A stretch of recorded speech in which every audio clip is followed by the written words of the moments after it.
ẹbọ ìyìn wa rèé, Ọlọ́run tẹ́wọ́ gbà á.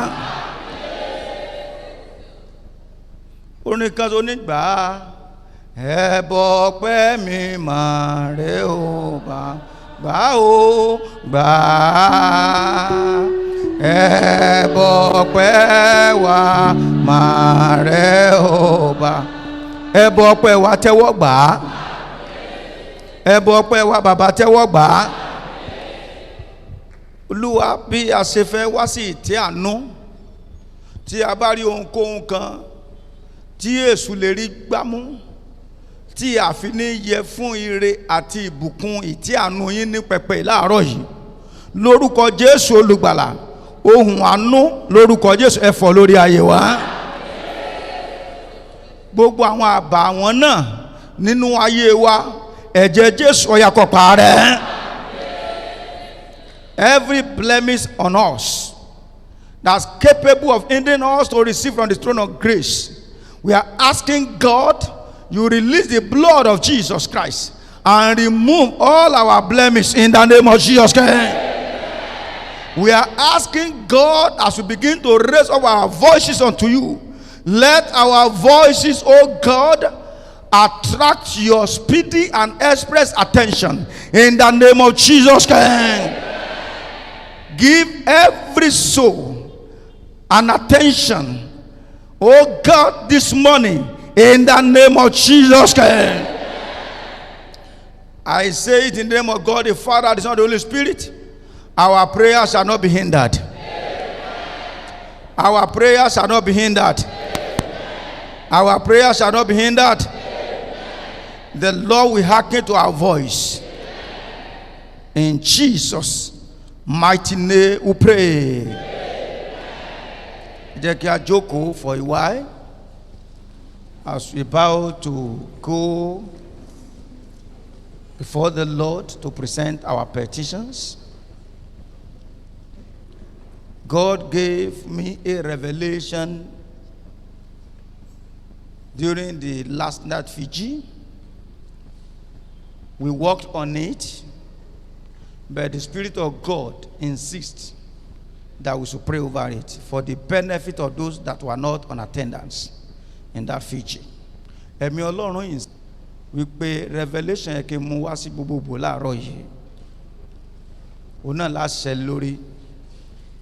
Nígbà tí ẹ̀mí Ọlọ́run bá insist lórí nǹkan kankan, Ọlọ́run fẹ́ lò ó láti fi ṣe ìyanu ayé àwọn ènìyàn rẹ̀ ni. Níbi tí a ó ti fìdí ìṣípayá náà múlẹ̀ láàárọ̀ yìí, òun náà ni ìwé ìṣe àwọn apọ́stélì orí 23. Màá ka 11, 13 àti 14. We want to establish the revelation given during our last Fiji from the book of Acts, chapter 23, verses 12, 13, and 14. And I want us to be carefully attentive as I begin to relate the revelation. Ẹ jẹ́ kí n kà ní Yorùbá. Nígbà tí ilẹ̀ mọ́, àwọn Júù kan dìmọ̀lù, wọ́n fi ara wọn bú pé àwọn kì yóò jẹ, bẹ́ẹ̀ ni àwọn kì yóò mu títí àwọn ó fi pa Pọ́ọ̀lù. Àwọn tí ó dìtẹ̀ yìí sì ju 40 ènìyàn. Wọ́n sì ti tọ̀ olórí àwọn àlùfáà àti àwọn àgbààgbà lọ. Wọ́n sì wí pé àwa ti fi èpè ńlá, ẹ underline èpè ńlá, àwa ti fi èpè ńlá bú ara wa pé àwa kì yóò tọ́ ohun kan wò títí àwa ó fi pa Pọ́ọ̀lù. Praise the Lord. Praise the Lord. Àwọn ènìyàn yìí wọ́n múlẹ̀ kì í ṣe nítorí pé wọ́n fi ara wọn múlẹ̀ fún nǹkan rẹ̀. Wọ́n wọnú májẹ̀mú nítorí pé wọ́n fẹ́ kí ti ọmọnìkejì ó bàjẹ́. tí ẹ bá tún wo ní àwọn fi ara wọn ṣépè pé tí àwọn bá fi lè jẹ, táwọn bá fi lè mu, tí táwọn ó fi gbẹ̀mí Pọ́ọ̀lù, kí gbogbo ohun táwọn ní kó run mọ́ àwọn lójú, gbogbo bí àwọn ti dípò oríire kórí ibú ọmọ ṣubú lu àwọn. ní tí wọ́n ń pè ní káfíńrẹ́ ní èbú ńlá, serious cause ni wọ́n place on themselves, about 40 people.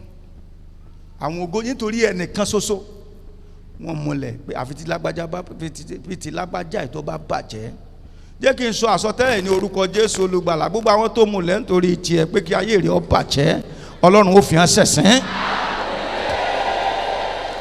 gbogbo àwọn tó múlẹ̀ nítorí ayé tèmi náà pé kí tèmi ó bàjẹ́ tọmọtọmọ tayátayá, lórúkọ Jésù Olúwa yóò fi àrá pa wọ́n dànù. èké yẹn ń bẹ láyé o, ìwọ ló lẹ́nìkan lè pa, àwọn kan fẹ́ lé ọ, wọ́n fẹ́ máa dọdẹ rẹ. revelation tó lọ́n fún mi nínú fìṣòro ni ẹ, èmi kọ́ ló ń lead prayer yẹ, ṣùgbọ́n bí táwọn gbé ń pray lọ ni Olúwa gbé fún mi ní revelation yẹ mẹ́ta náà ni la fẹ́ ṣẹlẹ̀ lórí ní àárọ̀ yìí.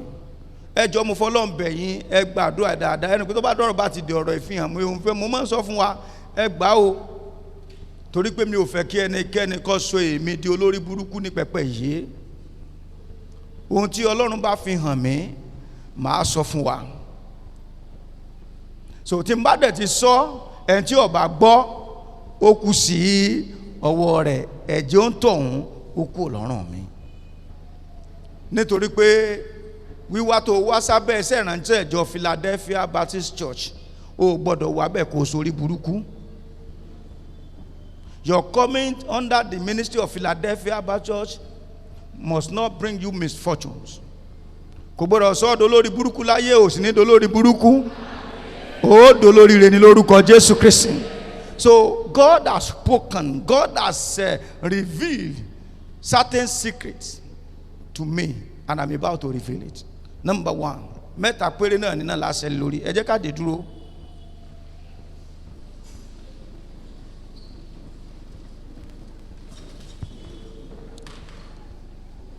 àwọn nǹkan tí èyàn ò lè fojú ara rí, òun náà lójú ẹ̀mí máa ń rí, tí ò yí ara ò gbé, ìlòyí ẹ̀mí máa ń wá rí. àkọ́kọ́ òun náà ni pé ó gbàdúrà. ìkàtígìrì èèyàn mẹ́ta lọ́lọ́run fi hàn mí pé gbogbo àwọn ìkà tí wọ́n múlẹ̀ lórí ayé mi, pé àfi bí àwọn bá dá mi lóró tọmọtọmọ tilétilé mi, Olúwa bà ìmùlẹ̀ wọn jẹ́, kò jù bá ń lọ. business ti ẹnu kọ́lọ́n kó sikini ọ̀nà tí ó gbà tí ó fi bàmùlẹ̀ wọn jẹ́ èmi ò mọ̀, ìwọ náà ò mọ̀, ntọ́lọ́n bá fi hàn wá ní kíni o, ọ̀nà tiwa. So that's a revelation for you. You are very fortunate that you are here this morning, though you did not attend the Fiji, but God is still bringing the revelation for the benefit of all of us. Ìmùlẹ̀, conspiracy, vow, tí wọ́n ti múlẹ̀. ẹ pariwo ẹbí Ọlọ́run pé gbogbo ìmùlẹ̀ àwọn ìkà lórí mi àti ilé mi, pé àfi kí àwọn dá mi lóró. Ọlọ́run àwọn ọmọ ogun, ọ̀yá gbogbo ìmùlẹ̀ náà ọ̀yá bàjẹ́ láàárọ̀ yìí. ẹ pariwo kẹ́ gbàdúrà dáadáa. Pray very well. ní orúkọ Jésù, ní orúkọ Jábá tí mẹ́nu ẹ̀jẹ̀ Jésù Kristi, gbogbo ìmùlẹ̀ kí ìmùlẹ̀ àwọn ìkà lórí ayé mi, Father, in the name of Jesus Christ, Father, every conspiracy, every pledge, every vow, every covenant of the wicked ones, Father, against me, my children and my wife, Father God Almighty, let it be cancelled in the name of Jesus Christ. Gbàdúrà yẹn dáadáa.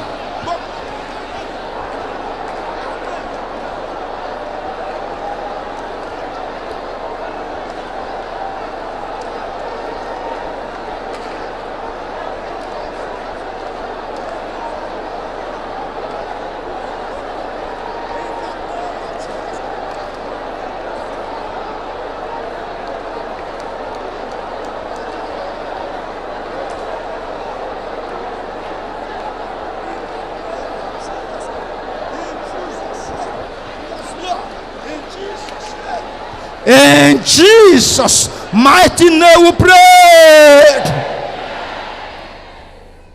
Our God is a revealer of secret things. These are secret things that's going on in the spirit realm that beyond our imagination. But God is exposing it. Once again, we are going to pray. Ani bí Olúwa ṣe ń bẹ bí ẹ̀mí rẹ̀ ṣe ń bẹ ní ìtòkùtọ̀nù yóò fi parí àtiwọ́ àtẹ̀mí ayé òní rí wa dá lóró. Ẹ bí Ọlọ́run, ẹ rọbí níwájú Ọlọ́run, ẹ rọbí àdúà kí Olúwa gbogbo tí ó bá ná ọ Ọlọ́run ẹlẹ́dàá mi, my God, my creator, whatever it will cost you to terminate the conspiracy of the wicked ones to terminate my life, Father, let it be cancelled. Olúwa jẹ́ kó parẹ́. Gbogbo ìdìmọ̀lù, gbogbo ìmùlẹ̀, àwọn ìkà, wicked people, láti dá mi lóró, láti dá ìyá mi lóró, dáwọn ọmọ mi lóró, dọ́kọ̀ mi lóró, dádìlé mi lóró, tàbí dá mi lóró lẹ́nu iṣẹ́ mi. Ó pè ní orúkọ Jésù Kristi, ọyọ Ọlọ́run bàjẹ́, ọyọ gbàdúrà. Ẹ gbàdúrà dáadáa. In the name of Jesus. Gbogbo ìmùlẹ̀, àwọn ìkà ènìyàn, gbogbo ìmùlẹ̀, àwọn aṣebi ènìyàn, gbogbo ìmùlẹ̀, àwọn ẹni bí láti dá ayé mi lóró, tọmọtọmọ tayátayá, láti dá mi lóró lẹ́nu iṣẹ́ ìránṣẹ́, lórúkọ Jésù Kristi. Ó yá sọ di asán, ó yá sọ di asán. Ẹ pariwo ẹ gbàdúrà, ẹ pariwo ẹ gbàdúrà. Gbogbo ẹ̀yin àgbààgbà, ẹ pariwo. Elderly men and women, pray very well. Pray very well. Every conspiracy of the wicked ones, Lord God, let it be terminated upon my life. In the name of Jesus Christ. Father, let it be terminated, God.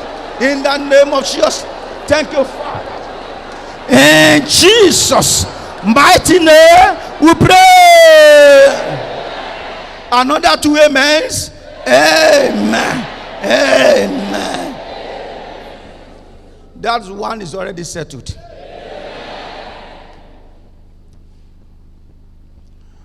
The second revelation, ọ̀nà ni pé ìmùlẹ̀ àwọn alágbára wọn yàtọ̀ síra wọn, category yẹn yàtọ̀. The powerful people, they can operate in the firmament. They can operate in the water. They can operate in any animal. Wọ́n lè lo ohun ìjà kan, ẹlòmíì lẹ́mọ̀ gbọ́ pé eku jàjẹ́ ni ọba sẹ̀sàn mọ́. Àmọ́ iye ọ̀pọ̀lọpọ̀ ata gbókorí tẹ́jọ́ kan jàjẹ́ débi pé èèyàn kan fi nura báyìí ni lèèyàn sì ń bá sẹ́ lọ. Eku lásán ọjà àyànjẹ, mo ti rẹ̀ ní àyàn jàjẹ́ tọ́gbàbẹ̀ kúrí. Sàyàn lásán ni àyàn àwọn àgbànú. Àyìn àwọn àgbà, ẹbí Ọlọ́run aláyè. Ẹranko kan bẹ tó pé kò sí bẹ́ẹ̀ sílé kè já àyànjẹ, tó bẹ́ẹ̀ já àyànjẹ lọ́wọ́ nú ni o. Òun náà ni ikún tẹ́ bá di kún mọ́lẹ̀ báyìí, ẹ̀yin ẹ̀ dìímú, ikún ò ní já àyànjẹ. Ṣùgbọ́n tí kún bá já àyànjẹ, òun tó òun ọfà ayé lẹ̀lẹ́rìí. Nítorí pé tí ọba lọ́wọ́ ayé nú, ikún ìjà àyànjẹ. Láíláí, ikún ò gbọ́dọ̀ já àyànjẹ. Ẹbí Ọlọ́run aláyè, ẹbí Ọlọ́run. Gbogbo ìmùlẹ̀ àwọn alágbára Ọlọ́run láti fi láti lé ohun rere jìnnà sí ayé mi. Gbogbo ìmùlẹ̀ àwọn alágbára láti fi ohun rere pọ́n ayé mi lójú, láti fi ohun rere ẹlòmíì ọkọ ní àwọn alábá ti múlẹ̀ pé láyé ìkọ́ni ọlọ́kọ̀ kéne bọ́ dájú bẹ́ẹ̀ lọ kò lè lọ́kọ̀. Ẹlòmíì wọ́n ti múlẹ̀ lórí ìwé ẹ̀tọ́ lọ gba yunifásitì, wọ́n ó jẹ́ ọ lọ, wọ́n ó jẹ́ ọ parí. Wọ́n á ní ẹjọ́ dé bọ́ọ̀lù ọ̀lú èbó kò lè rí fi ṣiṣẹ́. Ẹbí Ọlọ́run. Ẹlòmíì wọ́n á jó ṣiṣẹ́ lórí ọmọ, ẹjọ́ ọmọ ṣe lọ, ọmọ ṣe ṣe ni. Wọ́n á ní bọ́ bá parí iṣẹ́ lórí ọmọ, iná ní gbogbo rẹ̀ àfi yáwó. Ẹbí Ọlọ́run, in tó lè ṣe lọ́jọ́ iwájú ló ń fi hàn yín. Gbogbo ìmùlẹ̀ àwọn alágbára láti fi ohun rere pọ́n ayé mi lójú, láti lé ohun rere jìnnà sí ayé mi, ní orúkọ ti Jésù Kristi. Ọya Ọlọ́run tó dọ̀run àti ayé, ọya finá ba ìmùlẹ̀ náà jẹ́. Ó yẹ gbàdúrà lórúkọ Jésù.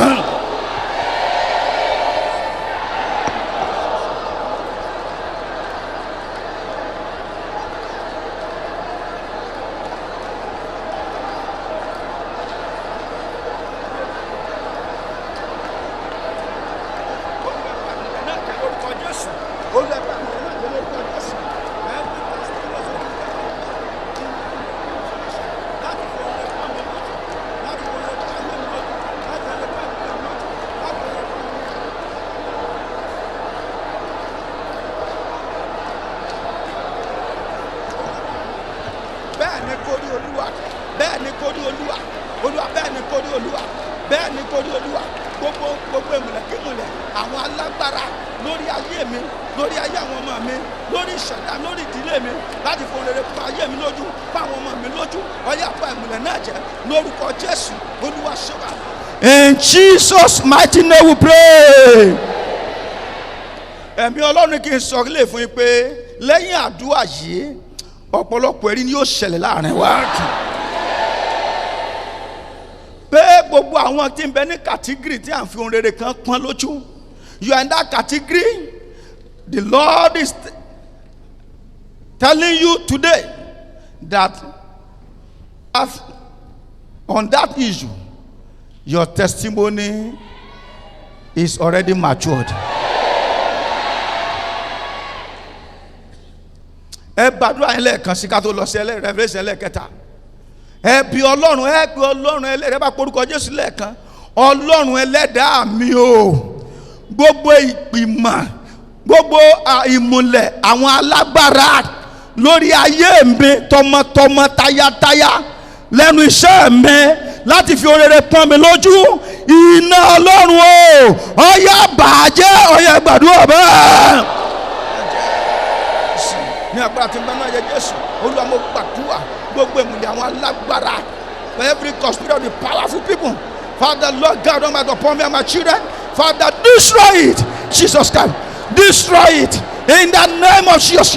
Ọlọ́run gbogbo ìmùlẹ̀ àwọn alágbára lórí ayé mi, orí àwọn ọmọ mi, lórí ayé mi, lórí iṣẹ́ ìránṣẹ́, lórí ìjọ yìí, láti fún rẹ pa ayé mi lójú, Father send fire and destroy it in the name of Jesus Christ. Send fire and destroy it in the name of Jesus Christ. Send fire and destroy it in the name of Jesus Christ. Send fire and destroy it in the name of Jesus. Every conspiracy, every Lord, every agenda of the wicked one, Lord, Father, Lord, to afflict us, Lord God Almighty, let it be cancelled in the name of Jesus. Cancel it, O Lord, in the name of Jesus. Cancel it, O Lord, in the name of Jesus. In Jesus' mighty name we pray. Gbogbo ìmùlẹ̀ àwọn alágbára, mo dúró ní pẹpẹ yìí níwájú Ọlọ́run gẹ́gẹ́ bí wòlíì Ọlọ́run. I stand here as prophet of God and I declare every plot, every scheme, every conspiracy, every agenda of the wicked ones, the powerful men and women of the world to afflict you, I pray such conspiracy is cancelled in the name of it. The last revelation, ọ̀nà ni ìmùlẹ̀ àwọn ènìyàn bí, category yẹn yàtọ̀ síra wọn. Àwọn ìkà wọ́n yàtọ̀ sí àwọn alágbára. Alágbára yàtọ̀ sí àwọn ẹni bí tí wọ́n ní pé kí wọ́n sáyẹn tó ti dá ni wọ́n máa fẹ́ bàjẹ́ tiwọn. They just run after good things to destroy it. To destroy it. Oh, ní dológo tó fògo pìtàn láyé. Oh, ní di ológo àná. Èmi náà ní dológo àná. Ẹ̀yin ènìyàn Ọlọ́run ẹ gbàdúrà. Ìwọ t'Ọlọ́run ti gbà fún gbàdúrà. Kí ni mo sọ? Ẹ dá mi lóhùn. Ìwọ t'Ọlọ́run ti gbà fún tó ti dókè ṣé kí ni? Gbàdúrà. Ó ní jábọ́ o. Ó ní fògo pìtàn láyé o. Mo sọ tèmi ní pẹpẹ láàárọ̀ yìí o. Ó ní dológo àná o. Ó ní forere pìtàn láyé rẹ o. Èmi náà ní forere pìtàn láyé tèmi náà o.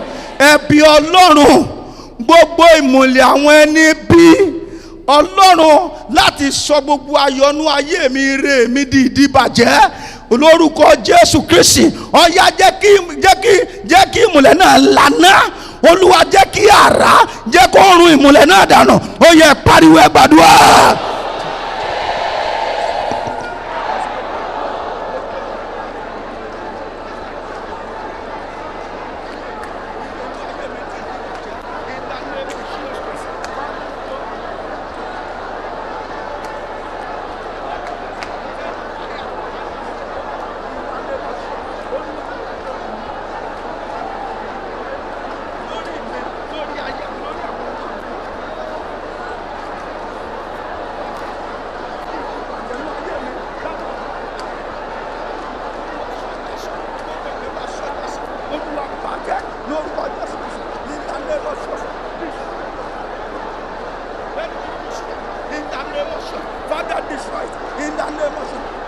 destroy it in the name of Jesus.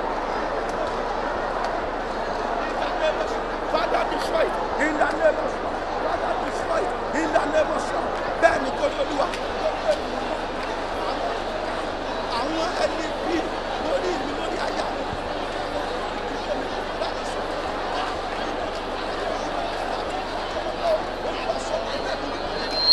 Lànà jẹ́ kó dìbàjẹ́, jẹ́ kó dìbàjẹ́. Bẹ́ẹ̀ ni kò ní Olúwa. Go ní fún orúkọ yín bàbá. In Jesus' mighty name we pray. Better amen. Fọwọ́ àṣẹ ńlá o, fọwọ́ àṣẹ ńlá o, fọwọ́ àṣẹ ńlá o, fọwọ́ àṣẹ ńlá o, fọwọ́ àṣẹ ńlá gbàdúrà mi gòkè lọ.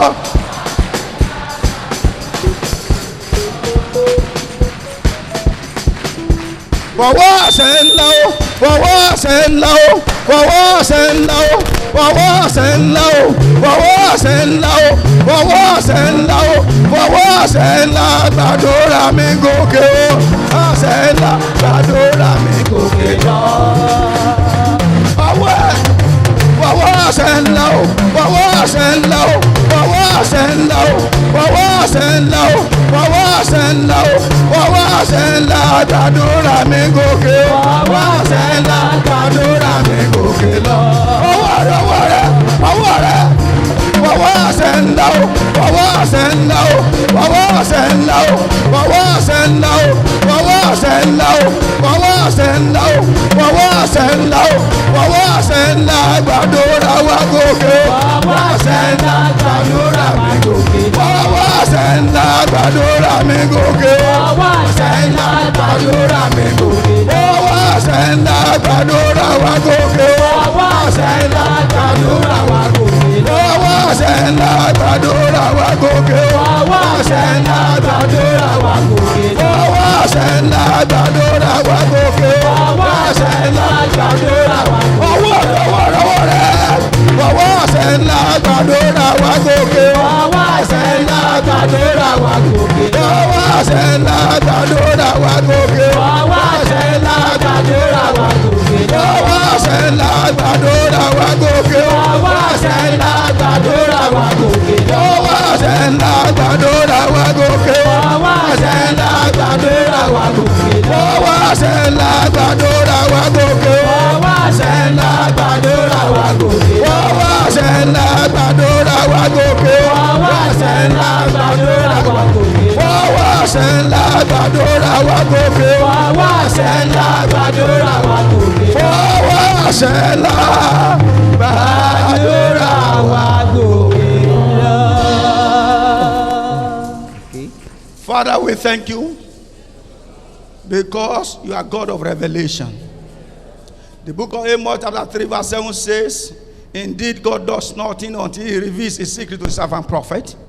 Father, we thank you for the revelation you are giving to us. And we join our voices together as men and women, sons and daughters of your kingdom here this morning. Every conspiracy going on in the spirit realm, every plot, every agenda, every scheme of the wicked one against any of us to bring us down, to cause chaos, to cause trouble, to cause sickness, to cause sudden death upon us and in our tent. Father, let it be cancelled in the name of Jesus. Gbogbo nre tá ti fi dùn ọ́ tí àwọn alágbára ti múlẹ̀ lé lórí nínú ayé rẹ̀ pé ṣe lágbájá ni àní rọmọ lẹ́yìn ejò lónìí tí máa jẹ̀mú tí ìmùlẹ̀ yẹn bàjẹ́ ọ̀yá ìlérí Ọlọ́run kò ṣẹ mọ́ lára. Bọ́yọ̀ ọmọ rẹ ni tàbáyọ̀ ọmọ rẹ tàbọ́kọ ọmọ rẹ tàbí ìyàwó rẹ tàbọ́kọ rẹ òun náà ni a ti ní àníṣe àìgbọ́ kó ní orúkọ Jésù gbogbo ìmùlẹ̀ náà iná kó fàáyà. All the graduates in the house, raise up your hand up. All the graduates in the house, I pray for you. Gbogbo ìmùlẹ̀ tí ń bẹ lórí ayé rẹ, ìmùlẹ̀ àwọn àgbà, wípé o ní fi ìwé ẹ̀rí rẹ̀ ṣiṣẹ́ láyé, gbogbo ìmùlẹ̀ náà iná kó já dànù lára. Iná kó já dànù láyé rẹ. Iná kó já dànù láyé rẹ. Iná kó já dànù láyé wa. ó yá lọ gbaṣẹ́ lórúkọ Jésù. Gbogbo ẹ̀yin òbí tí ń bẹ ń bí tẹ́ ń ṣẹ́ lórí ọmọ tẹ́ ń ṣẹ́ ọmọ ẹ nawọ́ yín sókè. Tí a bá rí ẹnikẹ́ni níbí tí òkun ti múlẹ̀ lé lórí tí ó mọ̀ wípé sá máa ṣe làálàá lórí ọmọ ńgbọ́ bá ṣe tán láfẹ̀mí rẹ̀ ṣòfò tàbí gbọ́ bá ṣe tán ńlá dọ̀gúnlẹ̀ tó ní lè rírí ọmọ rẹ̀, mo gbàdúrà gbogbo ìmùlẹ̀ náà lórí rẹ̀ lórí tèmi náà iná Ọlọ́run ó yá kó ká dànù. Lórúkọ Jésù iná Ọlọ́run kó ká dànù. Lórúkọ Jésù iná Ọlọ́run kó bàjẹ́. Lórúkọ Jésù iná Ọlọ́run kó bàjẹ́. Ẹ káwọ́ sílẹ̀ gbogbo ẹ̀yin ọ̀dọ́bìnrin tí wọ́n lónìí tọ́jọ́ lẹ́ẹ̀dì ọkọ rẹ̀, gbogbo ìmùlẹ̀ náà pé ẹjí ọ lọ let her go, she will not go far. Every covenant, every conspiracy that will hinder you to go far in marriage, I declare it null and void in the name of Jesus. In your marriage you will go far. As parents, all our children, men and women that have married or yet to marry, I pray in marriage we shall go far. In the name of Jesus Christ. Gẹ́gẹ́ bí òbí àní ṣe sẹ́fẹ́ lómìnira jẹ́ lórí àwọn ọmọ ẹ̀ ní sẹ́fẹ́ lómìnira jẹ́. Gbogbo ìmùlẹ̀ tí ń bẹ lórí ìjọ Philadelphia wípé ṣé ìjọ yẹn ni pé bóyá tá a bá dé ìkórìtà kan kí diminishing return kó ṣẹlẹ̀, maybe numerically, spiritually, financially. I pray all such conspiracy and plots and schemes, they are cancelled in the name of Jesus. I pray that the expansion and flourishing of this church shall be without limit in the name of Jesus. God himself shall be our expansion in the name of Jesus. Gbogbo ìmùlẹ̀ tí ń bẹ lórí Nàìjíríà pé káwọn orílẹ̀-èdè máa ṣe làálàá kí ìyà máa jẹ wọ́n, gbogbo ìmùlẹ̀ náà Ọlọ́run kó bàjẹ́. Ògo ni fún orúkọ Olúwa. Ẹ ṣé gan torí pé ẹ ti gbọ́ ní orúkọ Jésù Kristi Olúwa wa.